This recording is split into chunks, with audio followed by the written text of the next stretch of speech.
Usually when we give the shiur, we start with a question, two questions, and then we give one answer. Today we're going to do v'nhapachum. We're going to flip it upside down.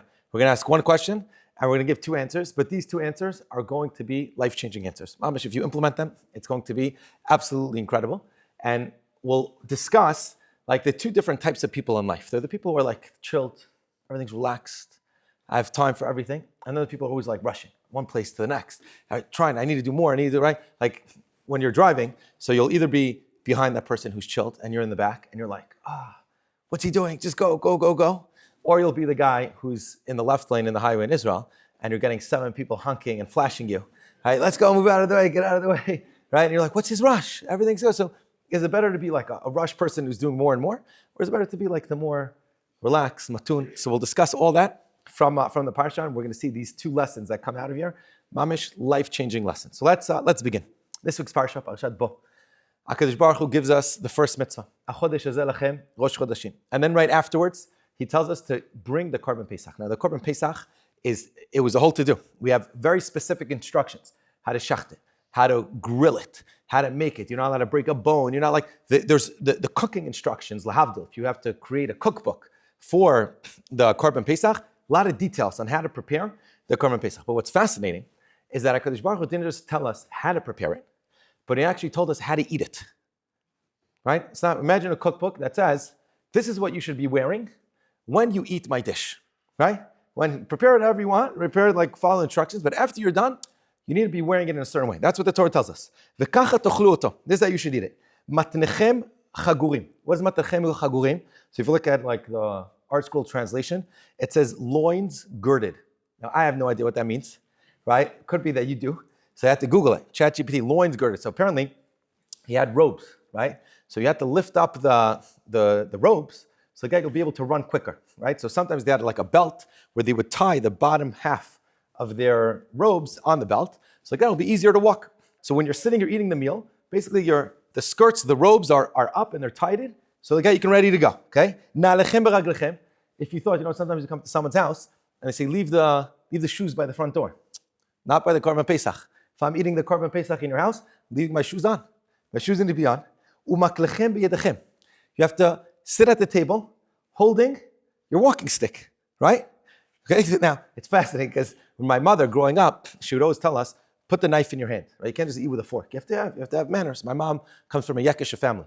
So we were educated at a very young age how to sit, how to eat, how to cut, right? But I should have told her, I said, one second, I was like the first Jewish meal ever. I have proof they weren't eating with a fork and knife. How do you have proof they weren't eating with a fork and knife? Because one hand was what? Was a stick. So the other hand, if you had to choose between a fork and a knife, you probably choose a fork, right? That's what I should have told her. But anyways, so you have to sit there with your robe up, right? You got your shoes on, you got your stick in your hand. Now that's not enough. You have to eat it quickly. In America, lahavdil, you have ever seen on July 4th, they have like a hot dog eating contests, right? Which are like the most disgusting things ever. It's like the opposite of what a human being is, where they try to like stuff in as many hot dogs in a time, okay? So here, HaKadosh Baruch Hu is not telling us to do that, but he's telling us to eat it quickly, right? Which is a fascinating thing. Usually, I thought that you should be calm, relax, especially when you're eating, right? I tell my kids, they come home, eat slowly, right? You don't want to rush the food, right? Eat it slowly, especially, right? We were in Egypt for over 210 years, right? 210 years. This is the first time we're having lamb chops, right? Because up until then, we're taking the avodah zarah of the Mitzrayim, and we're shachting it, and we're eating it. So it's the first time you're having lamb chops in 210 years. Not your grandparents, you're sitting there. At least enjoy. I want to dip it in the sauce. I want to take a bite. I want to sit down and have it geschmack. But no, what does the Torah say? Shovel it down while you're holding a stick with your sneakers on and your robe is up, and that's how you're eating the thing. That's how you're eating the Korban Pesach. Right? This was the first Jewish meal ever. Very apropos. Chaotic. Chaos. Right? Chaos everywhere. And the question I want to ask you is, why is it that HaKadosh Baruch Hu commanded us to eat the Korban Pesach specifically in this way? So it's like a wild way to eat the Korban Pesach. Now, we have like a remembrance to this every generation. Because when we prepare matzos, how are you supposed to prepare matzos? There's a timetable, right? How quickly do you need to do it? You have to do it within 18 minutes. And the pasuk in Devarim, when it tells us how to prepare matzos, it says, Lo tuchlu alav chametz shivat yamim, tuchlu alav, matzot lechem oni, you have to eat matzos, ki bechipazon yatzati, because we left Mitzrayim quick, rush. Everything was, we were rushed out, right? And the question I'd like to ask you is, why do we need to eat quickly, right? Why do we need to eat in such a way? Especially what's fascinating is that when did we end up leaving Mitzrayim? Right? We ate the Korban Pesach before Makas Bechoros. That was the whole point, that we have the blood on by Makas Bechoros. So everything was shachted and cooked by Makas Bechoros. But when did we leave? We left in the morning, right? First thing in the morning. So imagine, because Baruch was telling you, put on your sneakers, put on your shoes, roll up your pants, have the stick ready in your hand as if like you're ready to start a marathon. Chuck it down, shovel down the Korban Pesach, and then we finished. Now what? Take a nap. Relax. We're leaving at 6 a.m. 6 a.m. flight. That's when we're leaving anything. What's the point of doing everything so rushed in such a way, if anyways we're only leaving at 6 a.m. in the morning, right? When it's by dawn. That's the one question I like to ask. Why is the HaKadosh Baruch Hu commanding us how to eat the Korban Pesach itself? Good, very simple question. I told you, just one question today. Very simple, very straightforward. The two answers are mamish going to change, life-changing answers that are incredible. Okay, so let's begin with the first one. And the first answer that explains to us not just why we had to eat it in a rush, but why we had to eat it with like I said, with the robe up and with the stick in your hand and your shoes on, is from the Sforno. And I want to read you the language of the Sforno, and we're going to delve into this and we're going to develop it. It says the Sforno like this. Why do you have to do this? Lehorot al bitachon bilti mesupak be'el yitbarach. It's to show our unwavering faith in HaKadosh Baruch Hu. Meaning, HaKadosh Baruch Hu told us that we are going to be leaving Mitzrayim.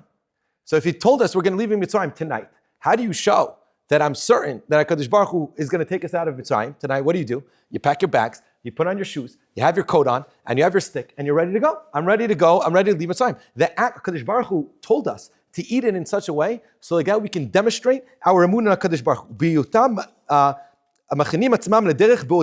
have to imagine, we are still in jail, right? We're still in Mitzrayim. We're in a place where it's really jail, but no, we're getting dressed as if we're leaving tonight, as if we're going out. That's what it says, Aboteach ba'Hashem, chesed u'shavivenu. Someone who has faith in HaKadosh Baruch Hu, chesed is going to happen, meaning first you need to have the emunah, and in the power of the emunah, what's actually going to happen? We'll be able to leave Mitzrayim. We'll be able to get out of Mitzrayim because of the emunah that we have.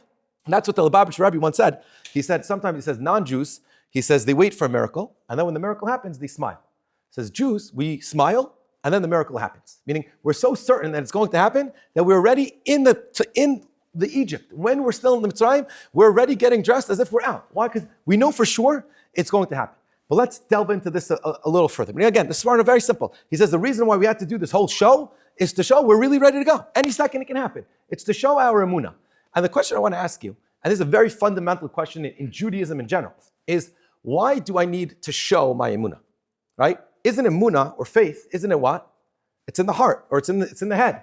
Right? I have faith. Why do I need to do actions that portray the emunah? And it's really a very fundamental question in general. Why do we have so many mitzvahs? Right? Isn't it just enough to believe in Hashem? Right? Isn't it just enough to have faith in HaKadosh Baruch Hu? So let's really delve into this to answer this question. And we're going to see that the answer to this question is really the difference between Christianity and Judaism. Right? Christians, they believe it's enough to do what? Have faith. You have emunah, and that's it. No mitzvahs. Right? But Am Yisrael, we believe, no, you have to have. It's not just enough to have emunah, but we have 613 mitzvahs, and on top of that, there are abundant. Why so many? Why so many of the? It's funny. They say there was an Israeli guy who was in America, and he decided he wasn't religious. You know what? I need to go daven. I haven't davened in like years. He didn't go daven, so he had his talis. It was Shabbos morning, and he walks in. He thought it was a shul, and he walks in, and he's like still waking up in the morning. He puts on his talis and he sits there, and he looks around, and he's like, "Uh-oh, I'm in a church," right? So he's standing in the church, and the priest sees him putting on a talis in the church, gets very upset. So he gets up, the priest, he doesn't allow this thing, and he claps on, I don't know, their bima or whatever it is, on their thing, their stand over there, and he says, whoever doesn't belong here should leave right now. Now the Israeli guy is like, I'm not going to be thrown out of a church. He says, it doesn't work this way, right? So he ignores him. He says, I'm here, I'm davening. I don't care, right? He's davening, fine. He continues, takes out his sitter, Ashri Yeshve V'Isacha, right? And then the priest, since he's ignoring, he gets upset. So he gets up again. He says, all non-Christians should leave immediately. Still ignoring him, nothing. He says, I'm not going to let this guy. So then the priest gets up and he says, all the Jews, get out. So he's like, okay, can't overdo my stay. Takes off his talis, folds it up, puts it into his bag. He walks all the way up to like the podium over there. there's a little statue of Jesus, of Yashka. He grabs him and he says, "Come, Babala, they don't want us here." And, and he walks out, right? He takes it with him. Fine. So that's, so what's the difference? What does it have to do with anything? Nothing. But it's a funny joke. Okay, so like this. So yes, what's the difference between Christianity and Judaism? Christians, all you need to have is emunah. But in Yiddishkeit, in Judaism, we believe that it's not just enough to have faith. You need to actually do the mitzvahs, right? So the question is why? Why is there such an importance and a significance in doing so many of the mitzvahs? Right? Why? What's the purpose? Now, this is not my question. This is the question, of the Sefer HaChinuch. He asks this question. He says, why is it that we need so many mitzvahs? What's the point of having so many what's the point of having so many mitzvahs? Why so much? Relax. It's enough that I have faith. So he gives an answer. And the answer, it's an incredible answer. And it's probably one of the most famous lines in the Sefer HaChinuch. The Sefer HaChinuch, it's a book where basically he goes through all 613 mitzvos through the parshos. He mentions which ones are in each parsha. And it's said that we don't know exactly who the author is, but it's said that this Rav, he wrote the Sefer to his son. It was like a letter to his son where basically he describes each one of the mitzvos. What's the reason behind the mitzvos? And then all the details of the mitzvahs themselves. So he has a general question. Why do we have so many mitzvahs? What's the point of all the mitzvahs? And the answer that he gives is, and I love when this happens, not that we need it, but it's an answer that they just figured out in science. It's a breakthrough in the past 20 years of scientifically proven, but it's something that has been taught in the Beis Medrash of yeshivas and seminaries for hundreds of years already. Okay? Says the Sefer HaChinuch. He says, you know why we need to have so many mitzvahs? He says like this. He says, and I want to read you. He says, the reason why we need to have all these mitzvahs like this, because a lot of times we're just not in the mood. We're not interested. We're not connected. You don't wake up every day on fire with my connection to Hashem. You don't. You're human. You have your ups and downs. So what's the point of the mitzvah? He says, ki adam nifal kifi pu'ulatov. A person is affected according to his actions. V'libo v'chol machshavotav tamid achar ma'asav. And his heart and all of his thoughts are always affected by his actions. Right? Shu osek bem, im tov im ra, whether good or whether bad. V'afilu rasha gamur, even an evil person, bilvavo, v'chol yetzer machshavot libo rak kol hayom. You have a person who's a bad person, and his thoughts are bad, and he's bad inside. Im yareh rucho, v'yashim istadluto v'eskato b'atmada b'torah mitzvot. If a person does the actions, even though he's not feeling it, v'afilu shelo l'shem shemaim, even he's not doing it l'shem shemaim, he's doing it because his mother told him, because his Rebbe told him, whatever it is, miyad yinateh latov. Just doing the action is going to have an effect on you. Umitoch shelo lishma ba lishma. And even though you're not doing it for the right reasons, it's going to be lishma. Uvekoach ma'asav yamit yetzer hara. And when you continue to do the good actions, it's actually going to destroy your yetzer hara. And this is maybe the most famous line in all the Sefer HaChinuch. If you walk away with anything, it's this: Ki achrei ha'pu'ulot nimshachim halevavot. Which means after your actions, the heart follows the actions that you have. So we asked, what's the point of making all the mitzvahs? I have to put up my feet and I have to put my sneakers on and hold the stick. Why do I need all the actions? Just command Am Yisrael and tell them, have emunah that we're going to leave. Do you know why? Because maybe there were one or two people in Mitzrayim that didn't have that emunah. Maybe there were people there who said, we've been here for 210 years. What are the chances that it's going to happen now? What are the chances that it's going to be tonight? Right, tonight it's going to happen? That's when it's going to happen? So HaKadosh Baruch Hu is telling us, you want to change your heart? You know how to change your heart? Do an action. After you do an action, the action has an effect on who you are and what you're feeling deep down inside your heart. Right? Now you might think really? They say fake it until you make it. This is more than that. The more of a good action you do, the more of an effect it's going to have on you. So you wake up in the morning. I'm not interested in davening. I had a bad day. Things are not going good. Yesterday was bad. I'm just not in the mood. Get up. Put your tefillin on if you're a boy. Daven. Do the mitzvos. The actual actions will have an effect on who you are in your heart. Now, why is this a fascinating thing? Because one of the most popular TED Talks ever given online, has over 65 million views from all the different platforms, was given by a Harvard professor named Amy Cuddy.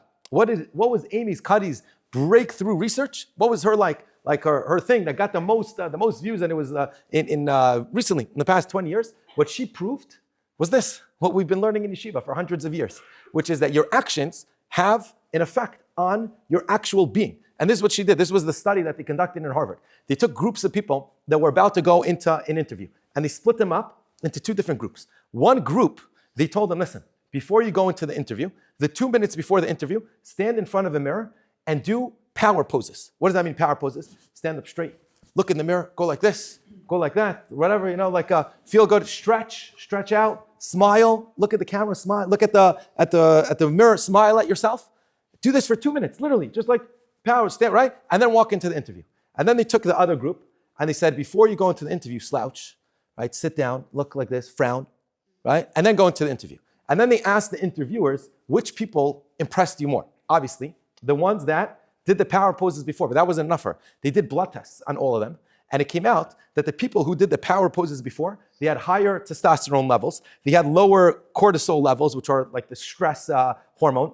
And it was scientifically proven that your actions literally have what? An effect on your body yourself, on the actual makeup of the hormones and the chemicals in your body, right? But again, we didn't need her for this. You just go into yeshiva and you've been learned. Anyone who went to yeshiva at any time, he heard his mashgiach get up and say, right? That the hearts follow the actions of the person. So again, we asked, why make this whole show in Mitzrayim? Why pull up your pants? Why pull on your sneakers? Why hold the stick in your hands and get ready to go? The reason is because it's to strengthen our emunah. Like the Sforno said, that tonight we're leaving. Now, so what's the point of doing the actions? Maybe just believe. So he said, no, in order to a person to really change himself, what does he need to do? He needs to do the action. Sometimes you don't believe on the inside. Sometimes it's hard. Sometimes it's hard to wake up and be excited to do all the mitzvahs. What's the Torah telling you here? Even when it's hard, even when it's difficult, to the contrary, do the actions and the heart will follow the actions themselves. That is answer number one. And it's a mind-blowing answer. And the reason why it's a mind-blowing answer, because we need to hear this all the time. Because at some point in our life, you're going to be like, I'm just not in the mood right now. I just don't want to do it. I don't want to do chesed. I don't want to call. I don't want to help. I don't want to give tzedakah. I don't want to...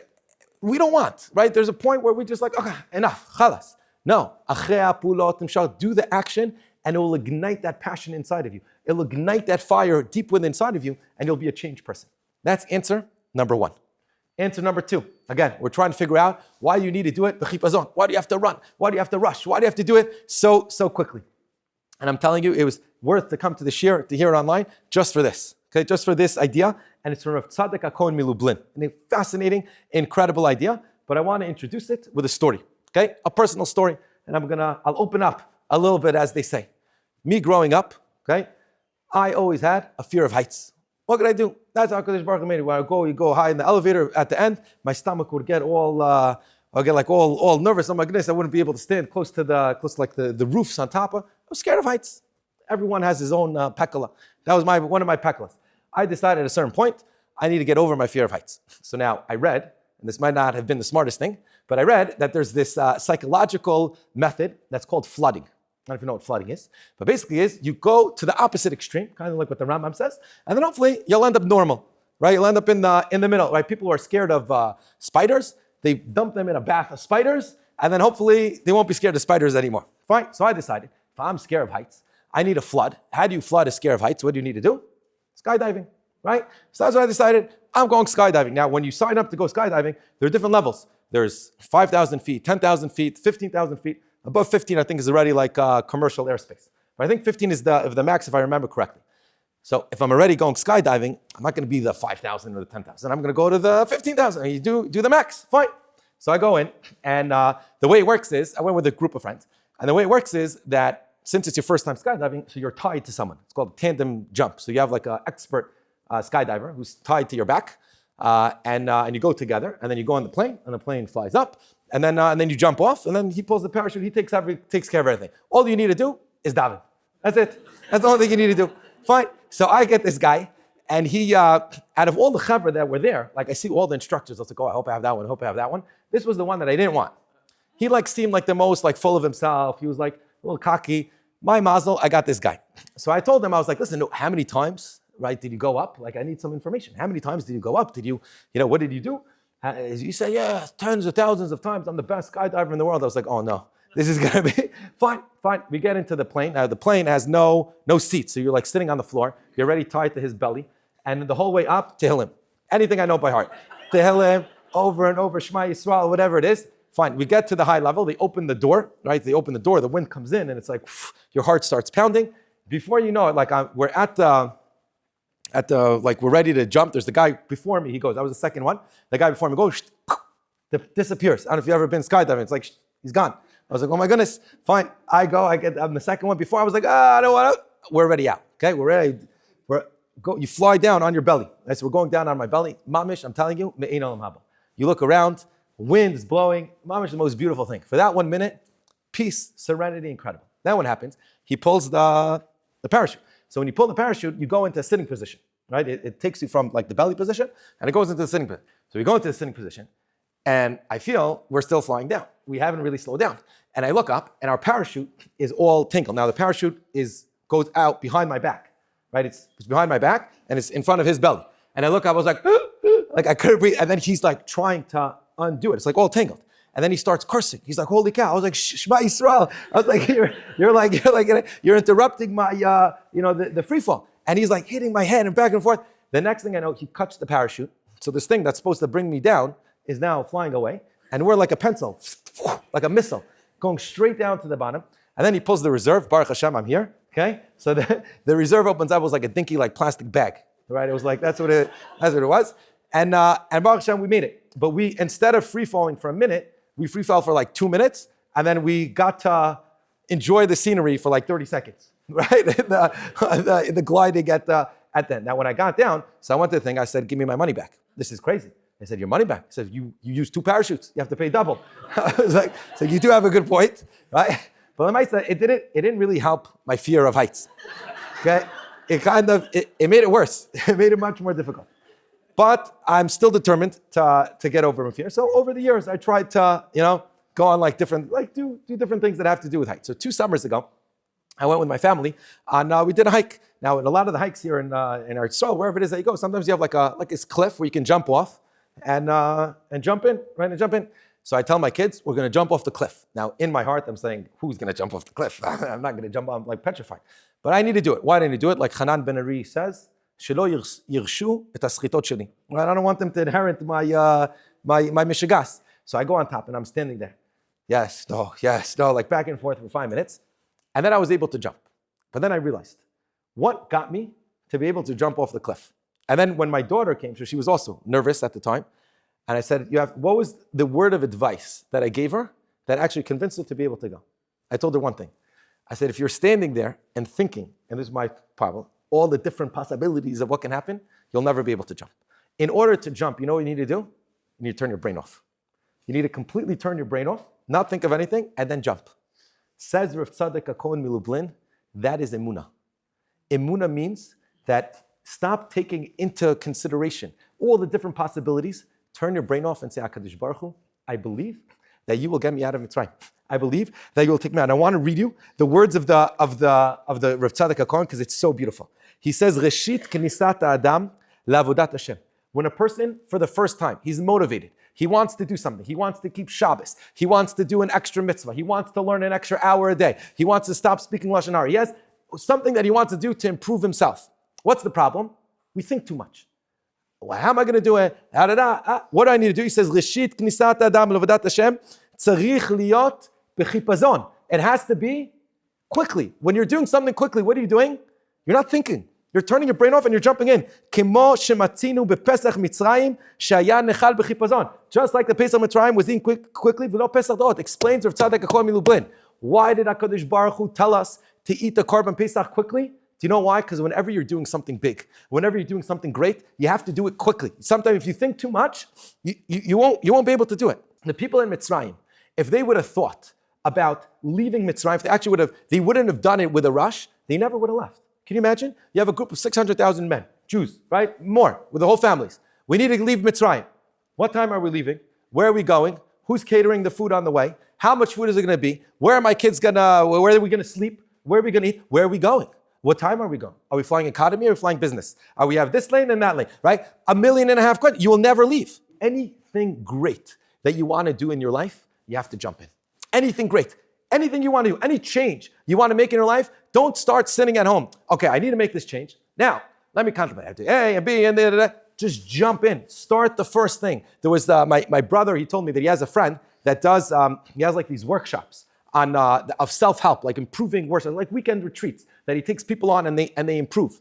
And they improve like their well-being and their physical health and their emotional health and everything. And he told me that they follow the people afterwards to see which are the people that actually implemented the change and are the most successful in implementing the change that they learned in the seminary. And you know what he said? He said, we have one clear indication whether a person is going to be successful or not. One clear thing. He says the people that come to our seminary and they implement the change while they're at the seminary, they're the ones who succeed. The ones who say, oh, when I come home, I'm going to implement the change. When I come home, and then I'm going to, all these things that I learned now, I'm going to implement when I come home. Those people never make it. Why? Because of this Rav Tzdok HaKohen Milublin. If you want to make change, you know when you need to start? Now, this second. You have to jump in. And this is such a second, powerful and incredible idea that anytime you want to do something, you have to jump in. I think it was Warren Buffett who said, nothing kills the deal more than time. Right? Sometimes you're thinking too much, all the different things. Emunah. Emunah means, I'm not thinking, right? A person, he'll never get married without jumping in. You'll never have kids without jumping in, right? Is this person perfect for me? Where are we going to live? How many kids are we going to have? Now we have kids. 1 second. Who are they going to? They're going to need to grow up. What school are you going to go to? How are we going to support them? Well, who are they going to marry? You have endless questions when you're at the beginning of the stage of your life. What do you do? Any person who got married, any person who has kids, what's he doing? He's jumping in. You don't know what the answers are. You're having an active emunah that you're saying, I'm going to be like Pesach Mitzrayim. I'm going to do b'chipazon. I'm going to do it quickly. So sometimes, says Rav Tzdok HaKohen, whenever you're jumping into something, do it b'chipazon. But then Pesach Dorot, when it comes to Pesach, that we eat all, meaning thereafter, every year after, that doesn't say b'chipazon. That can be calm, right? When the Beis HaMikdash, this year, B'ezrat Hashem will be rebuilt, and we're eating the Korban Pesach in the Beis HaMikdash, enjoy your lamb chops. Dip it into the sauce. Whatever it is, right? You can eat it calmly. Why? Because when you're jumping into a change, when you're jumping into Avodas Hashem, it needs to be with a jump. But once you're in, then figure out the details. But to make the change, you need to make that leap. So we asked, let's summarize, very simple. Right? We described that HaKadosh Baruch Hu told us how to eat the Korban Pesach. It's not just about eating it, but it's what we need to do, how we need to act. Right? We need to have our shoes on and our stick. So we said, why? Why so quickly? Why do we need to do it in such a way? Answer number one was to show our emunah and HaKadosh Baruch Hu, to show our faith, right? That we believe He's going to come out tonight. So he said, fine, have faith. Why do all the actions? After your action, after your heart follows the actions that you do. And that's a very important thing. When you're not in the mood, it doesn't make a difference. Show up, do it anyways, and you'll see that your heart will follow. Answer number two is that whenever a person is implementing any change in his life, there needs to be an element of jumping in. You can't have all the answers beforehand. If you want to make a good change, you want to improve yourself, you want to daven better, you want to just make that first change, jump in, go to Shachris the next day, go open up a sefer. You decide right now, I want to learn more. You want to learn more, great. You get home, open a sefer right now, start learning. Right? And then you'll figure out, I want to do Gemara, it doesn't make the change right away, and then you'll see how it will change. So B'ezrat Hashem, we should be zocheh to these two things. Number one, to have real emunah deep in our heart, and then number two, whenever we want to have change, to not be scared to jump out of the plane, even though you're scared of heights, you should be able to jump in, and B'ezrat Hashem, you'll have only good things. I get in. Shabbat Shalom.